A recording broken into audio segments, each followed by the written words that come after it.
Why doesn't the NDP party in Canada promote a basic income for all Canadians? The New Democrats are one of three major Canadian political parties, and supposedly the most left-leaning party.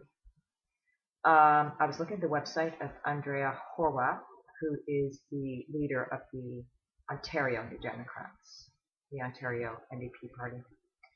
And that is the province in which I live, in Canada.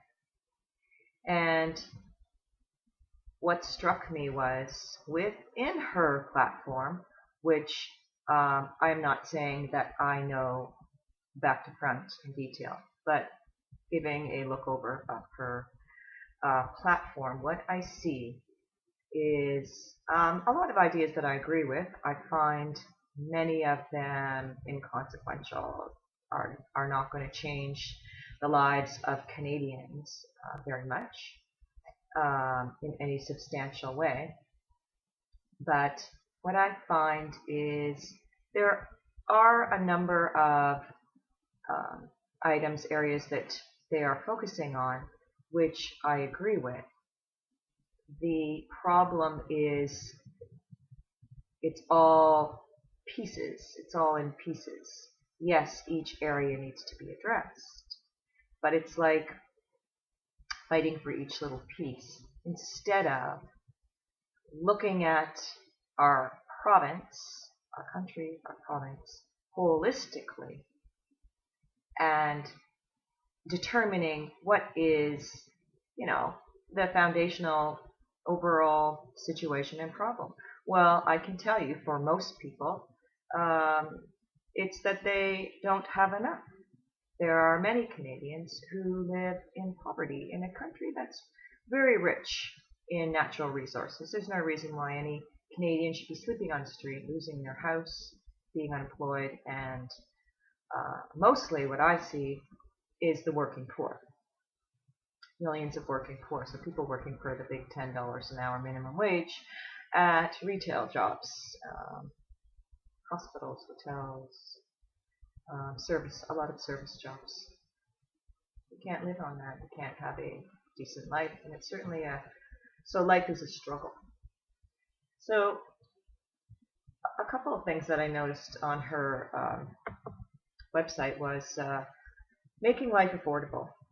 She talks about taking the HST off hydro, removing the HST from gas, and cracking down on gouging at the pumps, so making gasoline more affordable. Freeze transit fares. There are more, so nothing there is going to change the life of the average Canadian.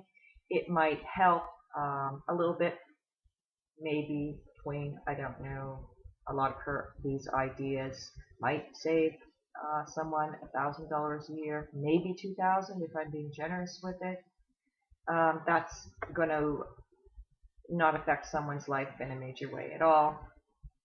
Then there's other things that I see that, within the education to ban course fees in high schools. I didn't even know there were course fees in high schools. That's ridiculous. Freeze tuition fees for college, so not raising them. Again, small. Eliminate interest on student loans. That's a very good idea. Build 50,000 new affordable housing units over the next 10 years. Things like this. The thing that disturbs me with it, that's over the next 10 years. That's a long time. There's a lot of people who need that housing now. And so to me, it becomes almost like these three parties are almost the same. And yes, there are some policy differences, but it becomes, to me, more of a popularity contest. Who do we kind of feel good about? That's who we vote for, who comes across good. A lot of the ideas they talk about will help the people that don't really need the help. I don't see a lot of assistance and support for the people that are really struggling. A lot of people that are already well off are going to save a few bucks, and the people that are poor are going to save a little bit, are going to save less than that. So my frustration is, why does the NDP party resist taking a bold step, making a bold statement, and describing to Canadians how this can be done? And there's always a way. When there is a will, there is a way, definitely. Like I said, Canada is not a poor country, so it's a matter of redistribution, rethinking the system, a redistribution, new laws and rules, so that all people can live within dignity and be able to afford a home and a decent life and raise a family. So a basic income would provide everybody with a annual amount, monthly amount, that is enough to raise them, okay, first of all, to raise them above the poverty line, which, that's great. That's a good first start.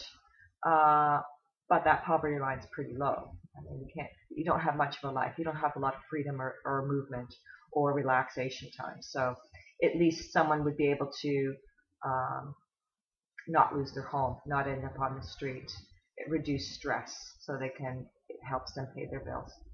But what I would suggest is a living income. And I'm going to include a link to a website, Living Income Guarantee, in which anyone who was not working in Canada would get this guaranteed annual income. And for those who are working, they would get a minimum of that amount. So there is incentive to work. So if you were not working, for example, for reasons of illness, you're taking care of dependents, you can't find employment for a while, so for that period, you would get a really decent amount of money, something reasonable, $4,000 or $5,000 a month. I'm not saying that's the amount. I'm pulling something out of the hat that I think is realistic. And if you were working, you would receive, as a minimum wage, double that amount. That way, everybody gets to have a life where they can afford to have a vacation. They can afford a car, their dental care. They can afford to buy their children good quality clothes, buy themselves good quality clothes. It is a system of equality. And the way this would be funded is not through the taxation, because this is a big fear that the politicians have. They're not going to get elected. They won't get voted in if they suggest everyone's going to be taxed to death. So it is not through a system of taxation, but through decreasing the amounts, billions of dollars spent on funding the military, and through the nationalization of resources to common sense approaches. If this makes any sense to you, please investigate livingincome.me. I will include the link below. And be one of the people that stands up and, let's ask them, why aren't you promoting a basic income for all Canadians? Why is this not part of your platform? Thank you very much.